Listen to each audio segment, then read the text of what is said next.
On a distant planet, far beyond Earth, there was a moon that circled a gas giant in a star system that was barely known to most. This moon, cold and desolate, was the home of the Xylorians, a species of aliens whose beauty was matched only by their cruelty. The Xylorians had once been a mighty civilization, but their internal struggles and infighting had led them to lose their grip on power. They had fallen into decadence, greed, and a hunger for domination. The Xylorian royal family, a family of extreme power, ruled with an iron fist. They were known for their impeccable control over their subjects and their fierce protection of their bloodline. But beneath this image of perfection, a dark secret lurked. The royal family had a daughter, a young princess named Elara. She was unlike any of the other Xylorians. Her heart was pure, untouched by the malice and greed that consumed her people. She could see the suffering of the beings around her, and it broke her in ways she couldn't explain. One fateful night, after a series of public speeches where her father, the king, had boasted of his power, Elara retreated into the solitude of her palace chambers. She wandered through the vast corridors of her home, her mind racing with thoughts of rebellion. Not against her people, but against the very institution that had trapped her within a cage of expectations. She was the only one who had the power to break free, yet she was bound by invisible chains that tightened with every breath she took.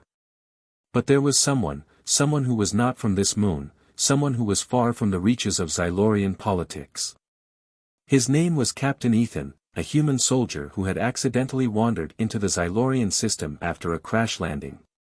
Ethan was no ordinary man. He had fought in wars that spanned galaxies, survived conflicts that few had returned from. But despite all his experience, nothing had prepared him for the isolation of being stranded on a planet with no way of communication and no hope of rescue. As time passed, Ethan began to notice something strange. From his small shelter, he could hear faint cries. Not from any of the creatures native to the moon, but from a place deeper within the palace, a distant, otherworldly wail that pierced through the silence of the night. The first time he heard it, he thought it was a dream, the kind of hallucination one might suffer after days without proper food or water. But as the days went on, the cries grew louder, clearer, more desperate. It was as if someone was calling out to him, but no one else could hear it. Compelled by the cries, Ethan ventured out, sneaking into the palace under the cover of darkness. His military training kept him hidden in the shadows as he moved through the palace's immense hallways. His heart raced with every step, not from fear, but from an unexplainable pull, as though he was being drawn towards something he couldn't resist. The cries led him to a chamber, deep within the heart of the palace. Inside, he found her. Princess Elara, locked in a cage of translucent energy, her face tear-streaked, her eyes wild with both fear and confusion. She was a figure of beauty, but there was a sorrow in her that no one else had ever seen. The Xylorian guards who patrolled the area had no idea of her plight, and none had ever cared. To them, she was a symbol, a tool to maintain the status quo. But to Ethan, she was something more. A soul in torment. Elara's eyes met Ethan's, and for the first time in what seemed like forever, a small glimmer of hope flickered within her.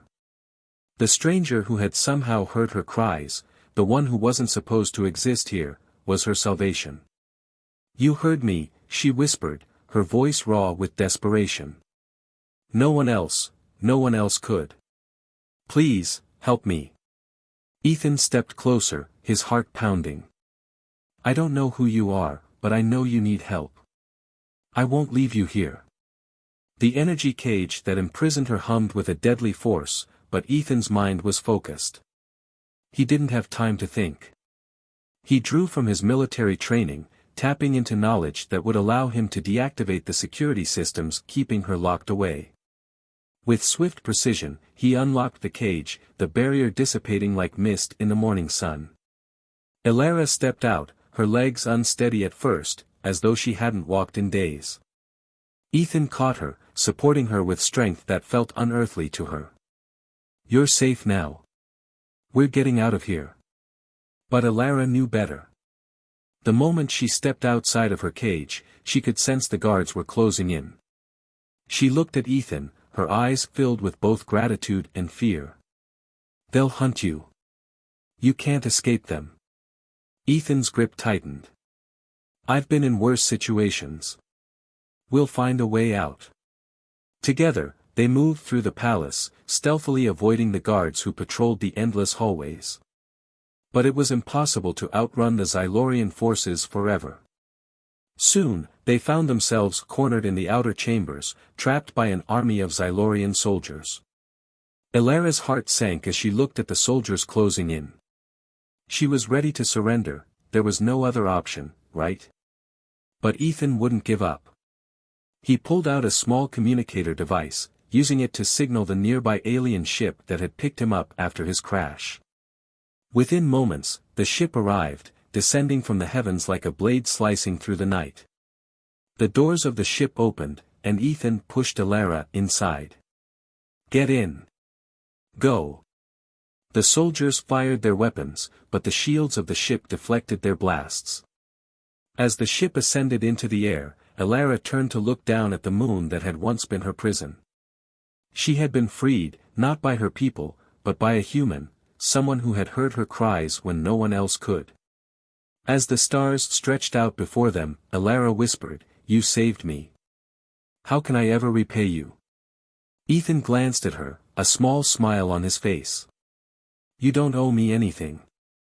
But maybe we can change things together. A princess, a human soldier. We've both got a lot to fight for."